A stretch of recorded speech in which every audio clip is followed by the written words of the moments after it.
refined petroleum. We use an oxidizer, and that's the super chilled liquid oxygen, or LOX as we call it. Those two propellants come together, but they don't light, so we need an ignition source to complete the fire triangle. For this, Falcon 9 uses a fluid called T-tub. You might see that just before first stage ignition, or maybe later in the second stage ignition. You get a green colored flame as the T-tub comes out into the oxygen, and that ignites the main engines right before the rocket takes off or the second stage engine lights. Now currently in the fueling, RP1 fuel is about 10% full on the first stage. That's the bottom 2/3 of the stack of the vehicle you can see on the left. The first stage is that long white cylinder at the bottom, plus that black cylinder called the inner stage. That's the entire first stage that we're loading with LOX and RP1 kerosene. That's the part that comes back to Earth. The second stage just above it, the white cylinder, and then above that will be the Dragon trunk and the capsule. Now currently, the second stage is also loading fuel with RP1. That's about 8% full right now. We are loading liquid oxygen on the first stage. The second stage liquid oxygen load will begin at T-minus 16.5 minutes if the weather cooperates. So LOX loading will then continue on both the first and second stage until the last few minutes of the countdown. Helium loading is also underway into pressure vessels on the second stage. We use that to pressurize the tanks in flight as the propellant is being pulled out by the Merlin turbopumps. Dragon on board the spacecraft. You can see the astronauts are monitoring systems while propellant is loaded into the Falcon 9. Now when we flew the first demo flight last year and then the in-flight escape test earlier this year, the sounds inside the Dragon capsule were recorded. So as part of the training, the sounds of the propellant loading were played back to acclimate the crew to what they're experiencing now. I'm listening to some discussion on one of the back nets, trying to track where we are with the weather criteria. We're just passing another weather gate right now, trying to see whether or not the conditions are go. In certain situations, when the weather is no go, you have to wait 30 minutes, and we are now inside of 30 minutes. But if the cloud moves away, if the conditions improve, we may be able to continue the countdown for another 14 minutes and reassess. So we're waiting to see whether or not we can continue the count. Currently we are. The range, they're ready to support with no problems in the air and the sea space area. But again, the weather, that's the one that's looking bad, and we're going to continue to listen. And as a reminder, today we have an instantaneous launch time. So at this point, if we hear a hold for any reason, we're going to have to stand down and target our backup launch opportunity on May 30th.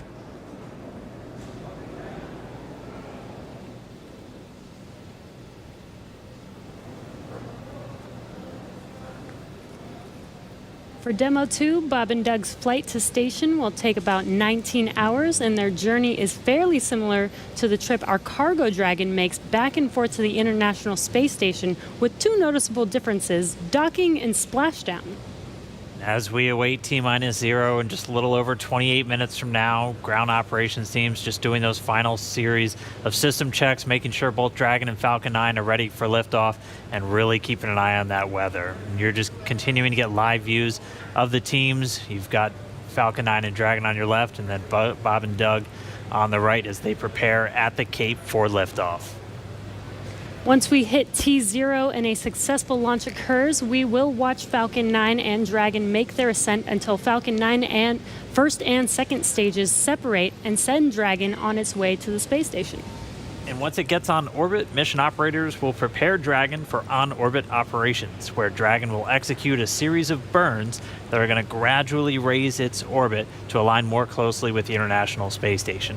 And you're seeing some of that track in the animation on your screen right now. After doing enough of those burns, they'll put Dragon... Oh, sounds like we're going to get a weather update real quick for the crew. Go ahead, Spacer. Yeah, we're currently just evaluating a constraint on the field mill rule, which looks at lightning energy dissipation. We expect to have an update at about T-minus 20, and more information there on whether we would be able to continue into the prop load or scrub at that time.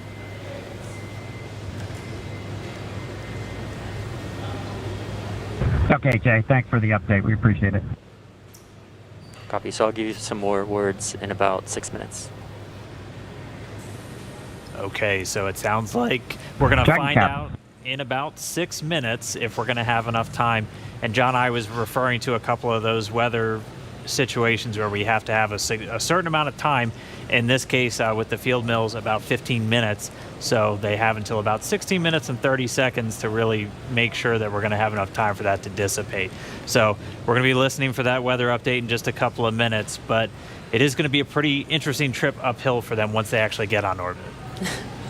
And a very exciting countdown with 6 minutes to figure out if we are launching today. But targeting back to what we were talking about, next, Dragon will make its approach and actually dock with the space station. This is a very different process from what we've seen with Dragon cargo deliveries in the past, which used a process called berthing. Now, berthing requires a spacecraft to approach the station and then stop so a crew member can maneuver the station's robotic arm to capture the spacecraft. Docking on this version of Dragon can be done autonomously. Stage 2 cryo-helium load started. Autonomously with no crew aboard the station. It's typically a faster process, both when arriving and leaving, but it does still require pinpoint accuracy to approach safely. Once captured, a spacecraft then gets attached to a common berthing mechanism. It's the same type of port that we use to connect each of the modules together on board station. It's a little bit slower process than docking, but the hatches are significantly larger than docking ports, which makes them perfect for bringing up large cargo items. And Dragon will spend up to 120 days docked before preparing to return home. Following successful completion of Dragon's test objectives and cargo loading operations, the crew will close out the cabin, perform final system checks, and configure the vehicle for undocking. Once the automated undocking sequence is complete, Dragon will complete 2 departure burns using its Draco engines, pushing it away from the space station.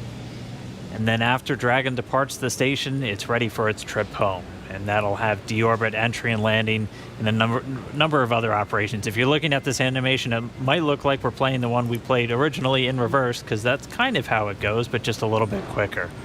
All of the operations following the final departure maneuver will include things like trunk separation, closing that nose cone again, executing a deorbit burn, and once they're inside the atmosphere, deploying drogue and then main parachutes, and then finally splashing down off the Florida coast, at which teams will move in, get Bob and Doug up out of the water, and get them out of the capsule once they're on the boat. So we have 4 minutes now until we get that next expected weather update. Let's go down now to the team at Kennedy. Murray? All right, thanks, Dan. If you're just joining us, we are now T-minus 23 minutes and 48 seconds from the first launch of astronauts to the International Space Station from U.S. soil in 9 years. We're going to find out in less than 4 minutes if the weather looks good for that.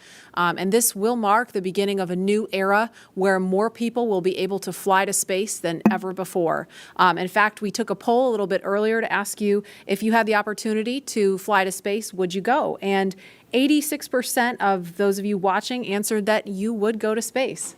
That's an incredible number. I think, realizing that you don't have to be a military astronaut or a NASA astronaut to fly in space. You can be a regular just a regular person going up to space on a SpaceX type rocket. So I think that's why the numbers are so high. Yeah, and we are really thrilled to see all the folks watching along online. I know we certainly hope that that this is a go, but we're going to hear a little bit of a weather update in less than 3 minutes now. And Leland, I know they're waiting for a weather update, and they've come, almost all the way down the count. What do you think Bob and Doug are thinking about right now? We on SES 129, we were having some weather problems, and I think we were getting close to the countdown, and then it seemed like the sky just cleared up right above our heads. We saw it, and we knew where we were going. And, we always know that, you can have any types of delays, fuel, prop delays, all kinds of things that can happen, but we've trained over and over and over again for these types of scenarios. And so, we want to be safe. We want to be safe for our families, and we'll, do this another day if it doesn't work with the weather. I love that John I always says weather. It's that thing that everybody talks about, but no one can do anything about it. I know. And it is this interesting thing of just, succumbing to Right. Mother Earth. She's going to tell us if we can go or not today. Right. Yeah. Well, if it happens, I mean, look at it this way. Bob and Doug got one really great rehearsal in, right? It's always best to practice and practice and practice, yes. So again, we're less than 2 minutes now from that weather update that is going to go directly to Bob and Doug, and we will quiet down so we can listen in for that, because I know we can't wait to find out what that is. And those of you watching that have been following along, we are eagerly awaiting to hear whether the weather is going to be a showstopper today.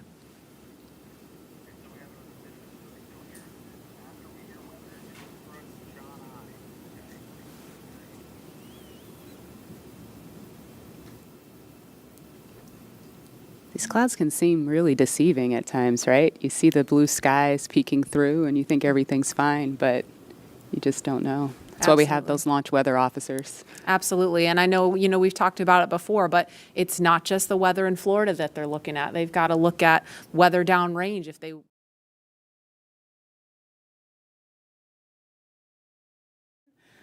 they need to consider what the weather's like out there, because recovery teams have to go out and get them in a situation like that. So there's so many variables, and that's why not just with this flight, but with every human space flight we've had in the past, there's always a very good chance of a scrub, because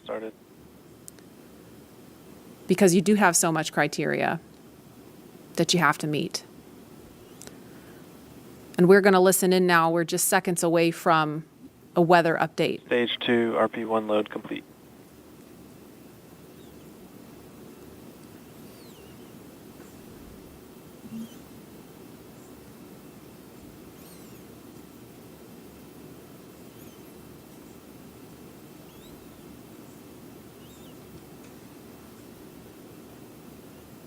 That is liquid oxygen you see venting off the rocket. That's completely normal and expected. We're standing by for a weather update. Unless you can give us another 10 minutes, I don't think we're going to get there with any of the rules today. I'm going to give you 10 minutes. I mean, another 10 minutes past T0. Oh, 16:45 local. I think we'll probably be clear on all the rules, but not quite going to make it for this. Okay. We're going to check back in with you in about 2 minutes, and then I'll call it up at about T-minus 17 minutes. Okay. Yeah, there's some of them are starting to count down, but we still have one above 2,000. So if that gets below,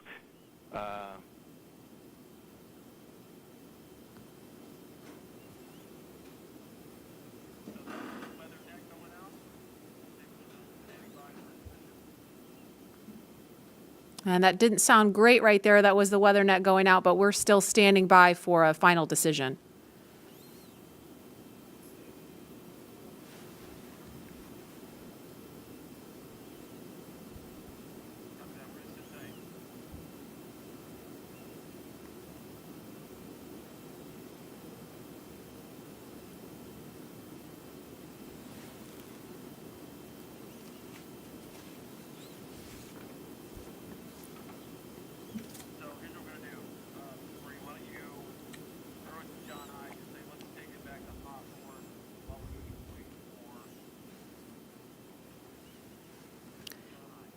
And we're going to continue to listen in for an update, but in the meantime, we're going to go over to John Innsbrucker at SpaceX headquarters in California. John? And Dragon SpaceX on weather, we're still T-minus 18 minutes and counting. LD is we are still red having some on weather. Expect an update from LD. We're waiting in about another minute for one final check with weather. We're going to check at T-minus 17 minutes possibly. We don't really expect that things will have improved. The weather officer was not optimistic that the weather would clear up that rapidly.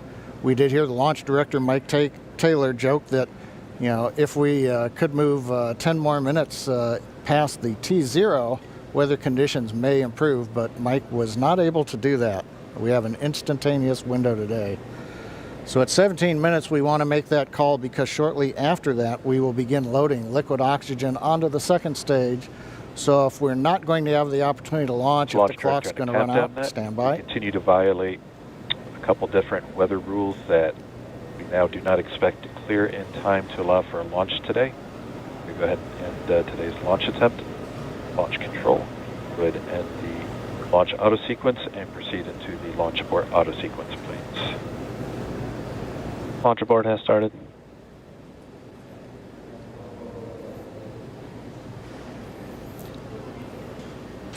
And Dragon SpaceX, unfortunately, we are not going to launch today. You are go for 5.100 launch scrub.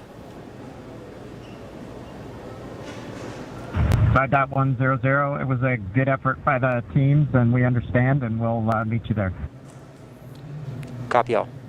We've heard the call from the crew. They have been informed. Launch Director Mike Taylor has called a scrub for the day, and we got the feedback when the Dragon team informed Bob and Doug. They said we gave it a good try, but they understand, and we are here to try another day. So right now we did officially hold the clock. It looks like at T-minus 16 minutes, 54 seconds. The launch automatic sequence that controls the Falcon 9, the loading of propellants, the cycling of valves, that is also stopped. We now proceed into what is a normal scrub sequence for us. We practice this every launch. So now we move into safely taking the propellants, the pressurization gases back off the first and second stages. As things get into a safe configuration, then we will disarm the escape system on Dragon, and we'll bring the crew access arm back around the spacecraft. So right now, we got down to just inside 17 minutes. The hardware was working very well on both Dragon and spacecraft. We had the fuel loading going on. We had liquid oxygen loading going on, everything but second stage. And the weather just needed a little bit more time to clear the conditions. We didn't have that time because we had an instantaneous window. And so with that, SpaceX launch director had to call upon the input from weather, Dragon, copies had to all, about call 30 a minutes. scrub Thank for you, the bye. day per the safety rules that we have for this flight. So right now the team is undergoing the post-scrub operations on both Dragon as well as Falcon 9, working with the range. No issues being reported right now as we start to go through that sequence. Everything looks good. And Dan, we had a good webcast going here until the very end. So you know, we'll look at it as now we've had another great dry rehearsal. Last Saturday we did a dry one, I should say, and today we've done a wet dress rehearsal. But sorry, we just couldn't get there, Dan. Yeah, thanks, John I. And obviously, we can't control the weather. We came right down to the wire there, hoping we could just squeeze in between those cloud systems to get a launch today, but it wasn't to be. But it doesn't mean we're done. We're going to have another attempt coming up in just 3 days, so we're going to be doing this all over again, essentially, on Saturday, on the 30th, and that launch attempt is going to be coming at 3:22 p.m. Eastern Time, so a little bit earlier in the day. It's going to look largely the same to everything that we saw today, with the crew waking up, going through suit up, making their way to the pad. So we're going to feel a lot of deja vu, I think, on Saturday. Yep. But still exciting. Safety is always first, so if weather was not there for us today, hopefully Saturday it will be there for us and we will have a safe launch on Saturday. Yeah, the initial weather report still had us at about, I think, a 40% possibility of violation. So weather a little bit better, but we're still going to be kind of rolling the dice. It is Florida in the spring and summer, so storms are always a possibility. Mm-hmm. One of the good things, though, the vehicle appeared to be in great health throughout the day, both Dragon and Falcon 9, so we didn't have to scrub for any technical issue. We're going to continue and follow along with Bob and Doug until they're out of that capsule, as again, they had started loading fuel onto the Falcon 9 rocket, so they'll have to wait until all that fuel comes off. They'll disarm the launch escape system, which still stays armed because they're still sitting on a partially loaded rocket, and then once they're able to disarm that launch escape system, the crew arm will swing back out. They'll make their way once again back the way they came, and then it'll be back to crew quarters for Bob and Doug for a few more days.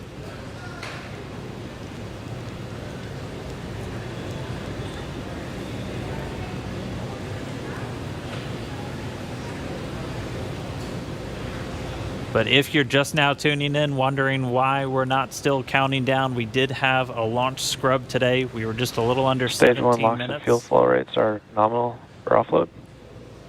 Expecting about a 40-minute offload time. And so that call out, the LOX, the liquid oxygen fuel pumping out of the first stage of the Falcon 9, everything looking good with that.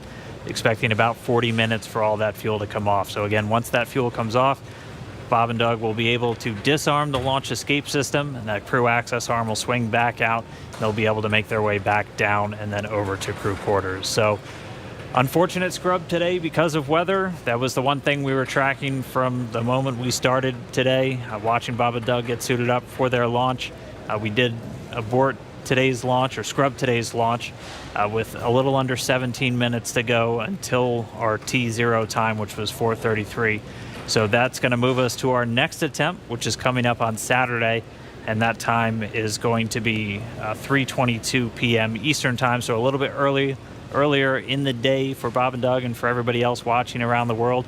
They're still going to have a 19-hour flight to station if that's when we launch, and a lot of the stuff that we saw today is going to look very similar, but we're just going to have to try again, cross our fingers, hope for a little bit better weather the next time. And again, this goes with every launch. We do track everything all the way down to T0 to make sure that everything is go, making sure that the range is go, weather is go. So this is standard procedure. We always tend to make sure that we have a backup day, launch day, in case we do have scrubs like today.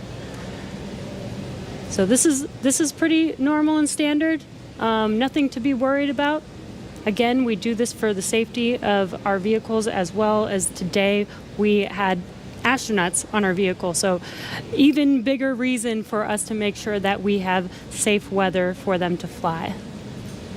And just a reminder for everyone still tuned in, it takes about 40 minutes for all of this propellant to come off of the Falcon 9. And while it is offloading that launch escape system on Dragon, which is designed to pull the capsule away if there's any issue with the rocket or anything on the pad, that is still armed. So we're going to continue to stay with this until all the propellant's off, and then we'll see the launch escape system get disarmed. Bob and Doug will be able to open up their visors again. The crew access arm will swing back out and link up with Dragon, and they'll make their way off and then down the tower at the pad. But if you're just now tuning in, no launch today. We did have to scrub because of weather. We're going to be moving to our second attempt on Saturday, just a little bit earlier in the afternoon. Just going to continue to stand by as this propellant comes off. We heard a call that everything was going nominally or as expected so far. And then once all the propellant's off, we should see Bob and Doug make their way out of Dragon shortly after.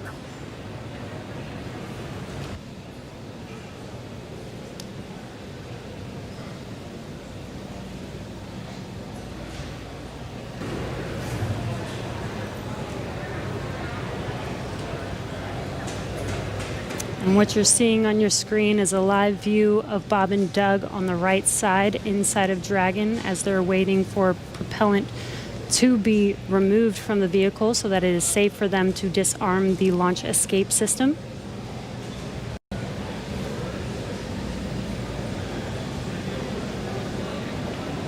And this will take a bit of time, so we are going to stay live with you to watch this as they exit the vehicle eventually and come down from standing down on launch today. Up until the point of the scrub, we had a really clean countdown, weren't tracking any issues with Falcon 9 or the Dragon spacecraft, so always a good thing to see. We did have to scrub because of that weather. To be a little bit more specific, we were still in violation of one of the weather criterias. It was the strength of electric fields in the atmosphere that the 45th Space Wing and other weather operators are monitoring around the launch pad. And that's one of those rules where we need a certain amount of time if we're in a violation. In this are case, nominal, roughly 50% on stage 1 locks in, fuel 85% on stage 2 fuel. So the propellant offload on Falcon 9 continuing to go well. But we needed a little bit more time if we were going to be able to clear that launch weather constraint. And since we do have an instantaneous launch window today, we weren't able to make it. So we hope for better weather coming up on Saturday, where again our next launch attempt is going to be at 3:22 p.m. Eastern time, and we'll be able to go through everything. I mean, we saw them get suited up. They had a great ride out to the pad. All of their initial checks on both the suits with pressure checks and communication checks went well, able to get the Dragon hatch closed, the launch escape system arm, and Falcon 9 started its fueling, just not able to make a good weather window today. And as John I said earlier, it was just another great rehearsal today. I don't think you can get enough practice doing this. So when Saturday comes, or the day that we can actually launch the vehicle, Bob and Doug and the NASA and SpaceX team are fully prepared with just an extra rehearsal on the belt now. Yeah, as we had talked a couple of times throughout our countdown, the weather is a lot more complex when we're launching humans. You have some more stringent requirements in place, not only around the pad, but in the case of this launch today, we were also looking at whether the entire ascent corridor, as we call it, so basically the entire way that they were flying up the east coast of the United States in this launch today, we're monitoring that weather because those are areas that if they have an ascent abort, or basically Dragon firing off of the Falcon 9 while they're flying into space, we have to make sure that conditions are good in the sea states around those areas, just so they're not going to be landing in the middle of a hurricane, which we did have a tropical storm forming right off the coast of South Carolina today, just to help complicate things a little bit. And people might be asking, if we knew the weather was going to be a little iffy today, why continue to count down? Well, that is the reason why we do all these checks all the way to count down. In Florida, the weather is, pretty sporadic. Sometimes a thunderstorm or hurricane will pass through. Within 20 minutes, it's gone, and we could have clear skies for a safe launch. So we continued as scheduled. Standard procedure again to just continue to monitor weather all the way down to the last minutes of the count, and we see what happens. So today, unfortunately, we did scrub for weather, but we will attempt again this Saturday on May 30th.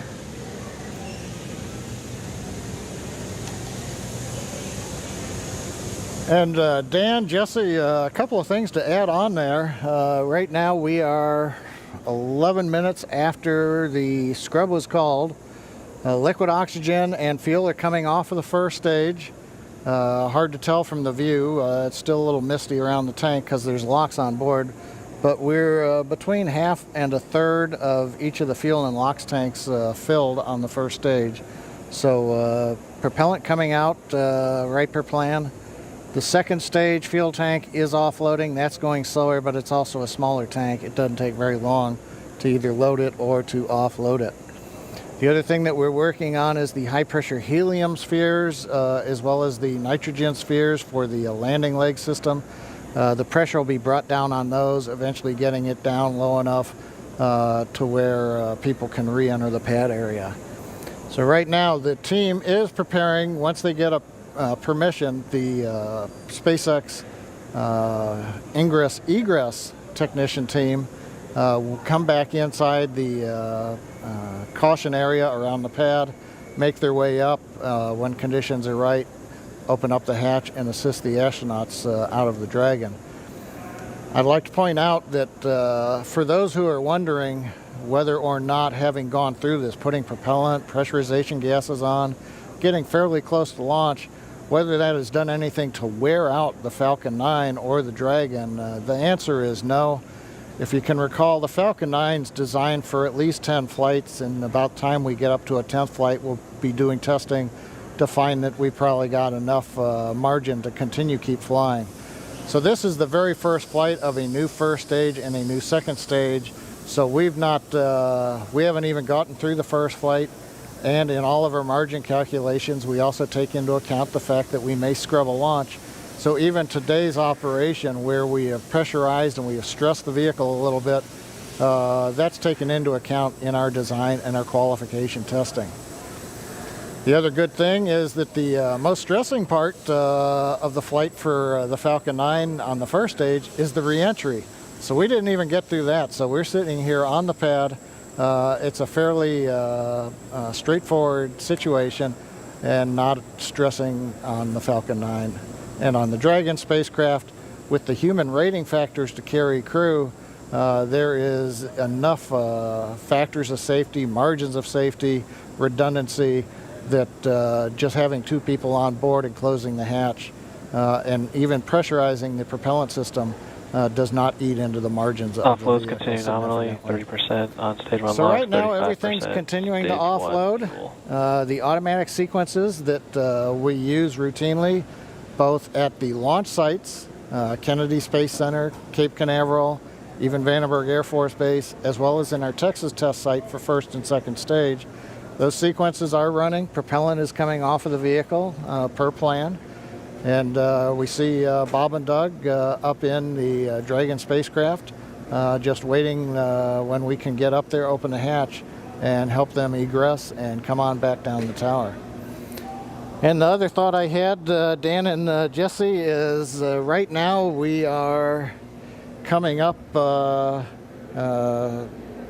what would have been T0. And I'm wondering 10 minutes from now whether the weather officer would turn around and say, yes, it turned good. You just didn't have a long enough window. We only had 1 second and we needed 10 minutes. So we'll have to ask offline and say, hey, did the weather conditions improve? And one thing I'll tag on to that Dan was mentioning and Jesse was talking about, the launch opportunities. The launch window does move earlier on Saturday a little bit. So it just happened to be Orbital Dynamics said today, if you want to go to the International Space Station and you want to launch northeast, which is the approved trajectory, you have to go right at 4:35 p.m. Eastern Daylight Saving Time. You pick another day, the T0 moves. It's just luck of the draw. We might have been doing this at 8 in the morning when we were getting lightning, or we could have been doing it a few hours from now when conditions may have been acceptable. So in the end, we can all look at Isaac Newton and Johannes Kepler for orbital dynamics telling us when do we launch, and that stuck us right in the middle of a period of bad weather. So there's my science lesson for today, Dan and Jesse. Appreciate that, John. That helps soften the blow of just moving past that T-0 time. But for anybody, if you're just now tuning in, wondering why Falcon 9 is still sitting there on the pad as we move past that T0, we did have a scrub for weather today, just not able to clear all of those constraints. We keep a very close eye on the weather around the pad and their whole way Dragon uphill. SpaceX for weather.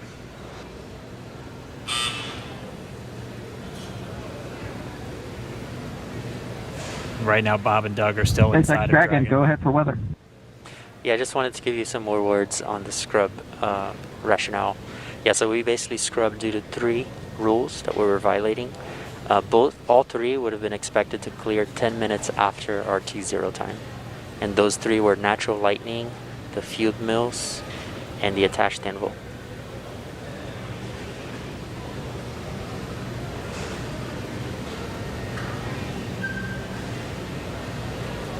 Yeah, we copy, Jay. We appreciate that update. We could see some raindrops on the windows and just figured that whatever it was too close to the launch pad at the time we needed it not to be. So we appreciate that and understand that everybody's probably a little bit bummed out. It's just part of the deal. Everybody was ready today, and we appreciate that. And the ship was great.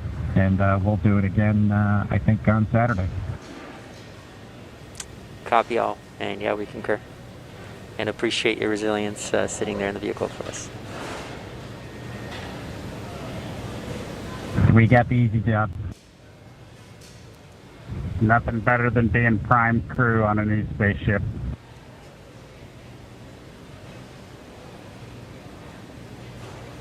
Copy that. All right, some great words from Bob and Doug. They're feeling good inside Dragon. They'll be ready to go when we make our next attempt on Saturday. Right now, we're just still waiting for all of the fuel to come off the Falcon 9 rocket. After Stage 1 that, LOX and fuel roughly 20%, and Stage 2 fuel 36%. and so that call right there, we're still at a little over 20% on fuel, RP1, and LOX, liquid oxygen on the first stage.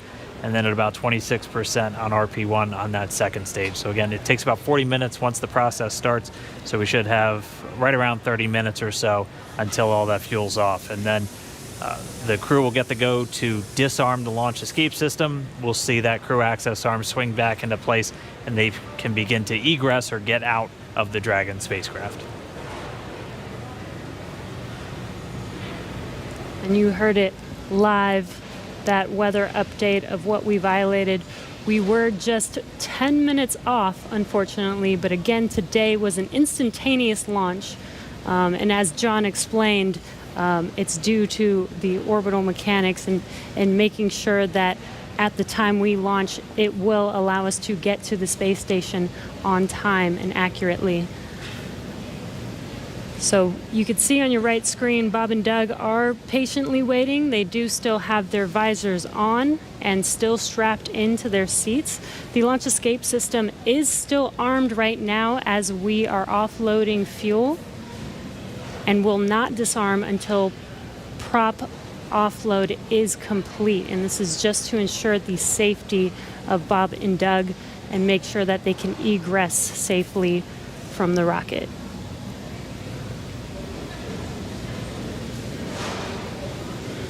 And just a reminder, today, just this first attempt, we're going to be right back here looking like on Saturday for attempt number 2.